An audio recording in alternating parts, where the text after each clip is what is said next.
My name's Daniel McMahon. I'm a writer. Very briefly, I've worked on LA Noire and Horror of the Orient, amongst many other things. Rather than the sort of ethical implications of warfare in video games, what I've chosen to talk about instead is the depiction of warfare in art. How warfare is depicted in art and what video games can perhaps learn from that.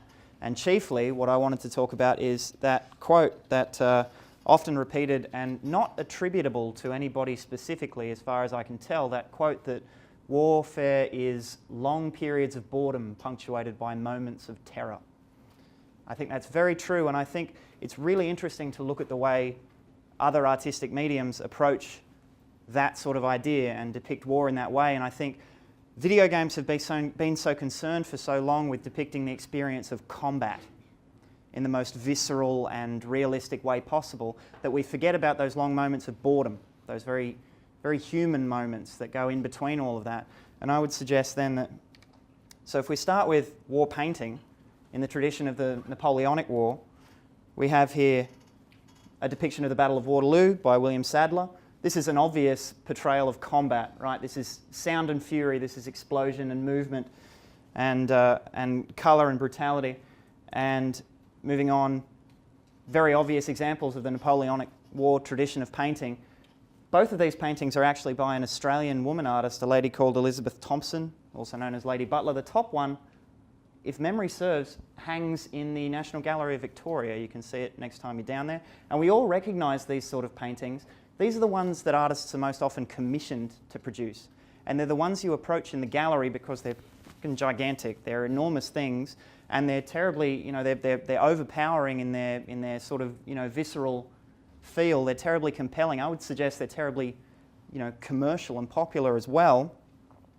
But I would suggest that these aren't our most meaningful depictions of warfare.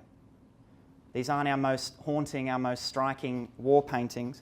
If you move on to, If you move on to World War I, you had a lot of commissioned war artists who were attempting to produce the same.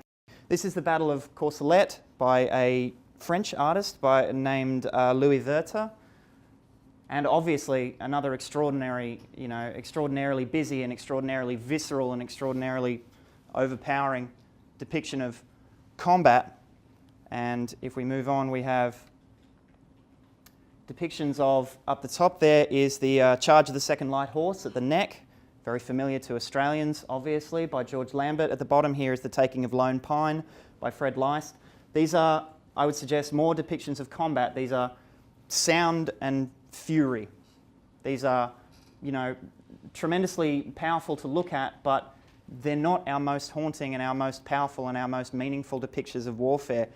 What's about to come up next was supposed to be a really haunting moment, but since we've already fucking gone back through it, what you're about to see is probably the most meaningful and most famous painting to come out of World War I, which is Paul Nash's Menin Road.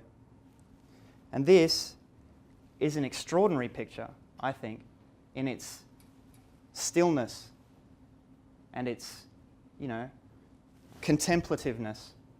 It's basically a landscape picture that happens to be a landscape blasted by war. And it has these two simple figures just trudging through this blasted, war-torn landscape. It even has God rays, like in the video game industry, we know all about those.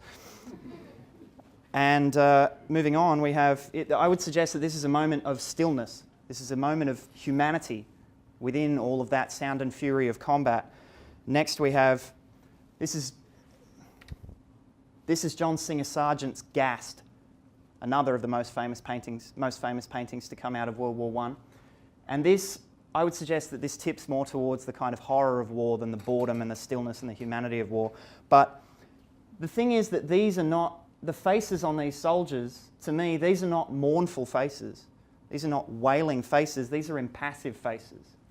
These are indifferent faces. And it's the ordinariness of this task that makes this picture so striking, I think. The fact that these guys have been blinded in a mustard gas attack, and for simple reasons of getting around, they have to place their hand on the shoulder of the soldier in front of them. It's a very, very simple, very, very human, very, very mundane moment, but really, really powerful, I think. And this becomes, so we've moved from the Napoleonic tradition into World War I, when war artists started to, when war started to become a much more fraught concept and much less noble. And now we move into the American Civil War. And if you look online for depictions, combat paintings, battle paintings of the American Civil War, there is a glut of them. And most of them have been produced quite recently, because people still, say what you will about the sort of American mindset and American attitude to war, most people still buy these and commission these to put on their walls at home, which is really kind of creepy. This is the Battle of Antietam by Peter Rothermel. Again, this extraordinary, close, cramped depiction of combat. And here we have, at the top is the charge of the Federal Horsemen at 3rd Winchester. Down the bottom here is the charge at Gaines Mill. These are both, again, hugely noble, an attempt to sort of ennoble the process of warfare and the act of combat in a real sort of visceral way. But what I wanted to introduce you to, most notably, is an artist called Winslow Homer, who was a commercial illustrator. He worked for Harper's Weekly and was sent as a correspondent to the war. And he went on to become one of America's most preeminent landscape painters. And he's famous for his pictures of the Civil War because they are still. They are boring, almost. They're individual, they're human. This one is called The Sharpshooter, and it's a simple, it's a Union soldier in a tree. I love the way he's actually grasping the branch and resting his weapon on the branch, because it gives him a stiller sort of rifle barrel and a better shot. The other thing that's really interesting about Winslow Homer is that none of his soldiers have faces.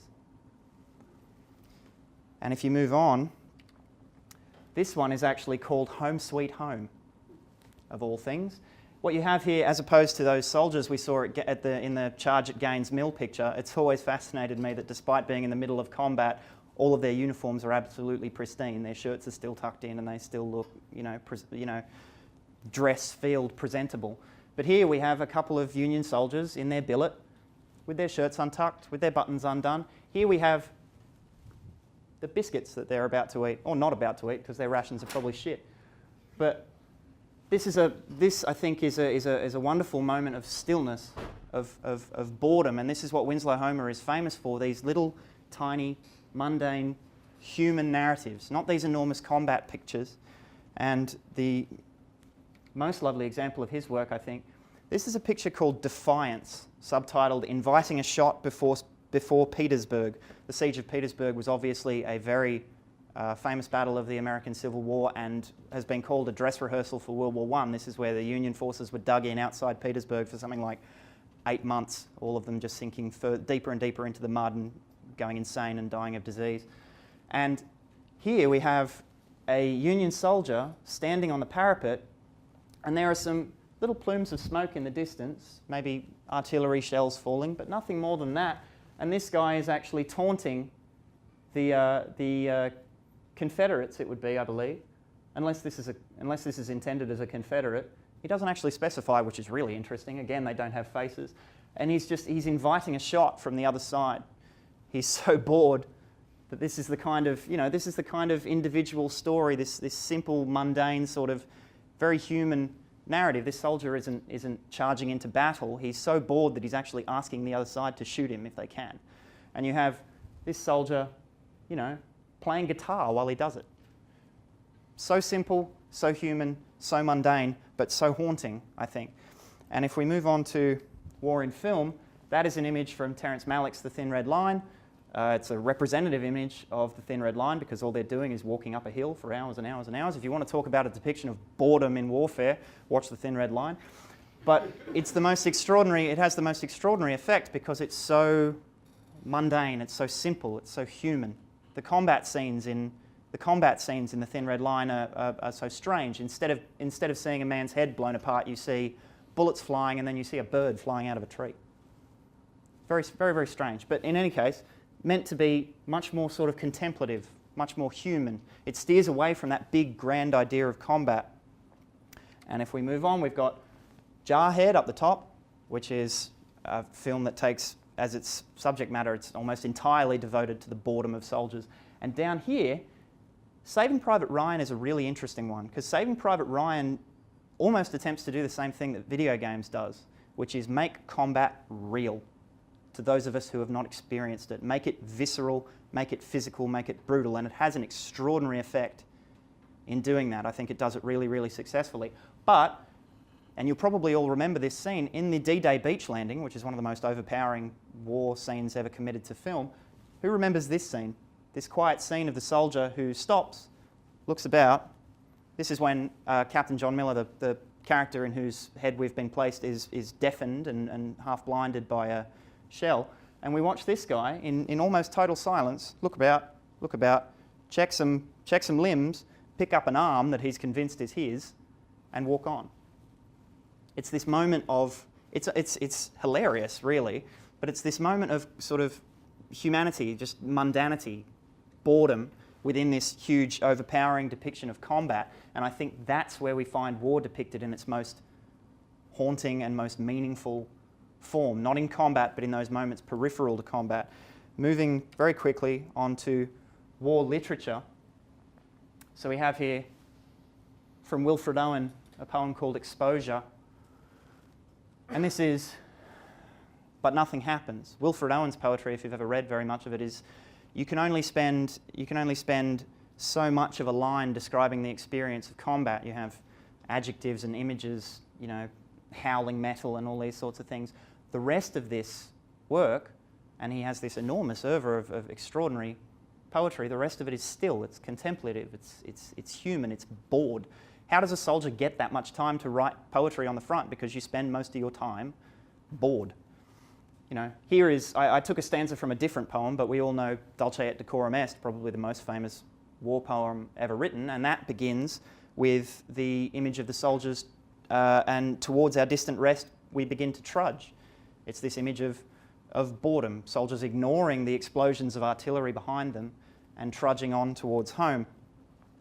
And finally, what I wanted to, the piece of literature that I wanted to move on to lastly was the book from which this talk takes its title, All Quiet on the Western Front, probably the greatest, you know, war novel ever written, certainly my favourite. And this image, which is the scene that actually opens the book, where these soldiers, these 3 or 4 German soldiers, there's a large common latrine built in the meadow, but instead they find these thunderboxes, these little individual latrines. And they drag them into the field, sit 3 or 4 of them in a circle, put a board in between them, and all just sit and play cards with their pants down, taking a crap in the field for a couple of hours, while they bet on the outcome of a dogfight, which is happening over their heads. And eventually the German plane gets shot down and one of them loses money. But it's this extraordinarily human moment. It's not about, you know, it's not a question of making that kind of visceral, that combat, that physical experience of warfare real to us. It's letting us see the humanity that happens peripheral to it, which is so much concerned with warfare. And the most famous scene probably in All Quiet on the Western Front is this one, where it really epitomizes everything that we're talking about, because the only man that the main character of All Quiet on the Western Front is a young German soldier called Paul Baumer. The only man you actually see him kill in the course of the novel, he's crawling in no man's land out front of his trenches. He drops into a shell hole. An attack wave passes over the top of him, and a French soldier falls into his shell hole, the hole in which he's taken cover, in which he's taken refuge. He pulls his boot knife and wildly stabs at this French soldier, and obviously gets him, and is then left in the hole with this soldier while he dies for the next chapter and a half, for the next 5 or 6 hours. And it's the most extraordinary thing, the way it's described, the conversations he has with this dying man across this shell hole, and the sort of, you know, the turmoil that he goes through in thinking about what he's done. And it's not the moment of him. It's not the moment of him thrashing the knife. It's not the moment of him stabbing this man. It's the weight that comes afterwards. It's the mundanity. It's the fact that he's forced to sit across from this man. He's forced to, you know, he's racked with guilt. He filters water with his handkerchief and tries to give this man a drink. When he eventually dies, when he eventually gurgles out and bleeds out and dies, Paul Baumer takes the guy's wallet from his pocket and looks into his wallet, takes out his identification card and learns his name, learns that he's a printer, and thinks to himself wildly, now I have to become a printer. If I survive this war, I have to be a printer. It's another moment of boredom amidst all of this extraordinary violence, and I think that's what makes depictions of warfare so. In art, our most meaningful depictions of warfare come from this. So, to conclude, I would say, wherefore video games? Where do video games stand in that sort of tradition? I think Spec Ops is a really interesting example because I played Spec Ops and I thought it was a really wonderful sort of war is hell sort of narrative about this sort of psychological landscape, this nightmarish psychological landscape of warfare, but it still takes as its chief subject matter the depiction of combat. And you admitted that there were some examples where you think Spec Ops could have done better and some players departed. I think it's because they were overpowered by that experience of combat, which they'd had elsewhere. I've heard a lot about a game that we'll hear more about today called This War of Mine, which I think is a really interesting one. I've not had a chance to play it yet, but that is the sort of human moments, the quiet moments within warfare and within a war zone, but it sounds like it's the experience of a civilian within that war zone. So what I'm really interested in, whether video games can depict the experience of the soldier, the humanity of the soldier, and I think it's in the boredom and the mundanity that the soldier must experience in between these extraordinary moments of terror,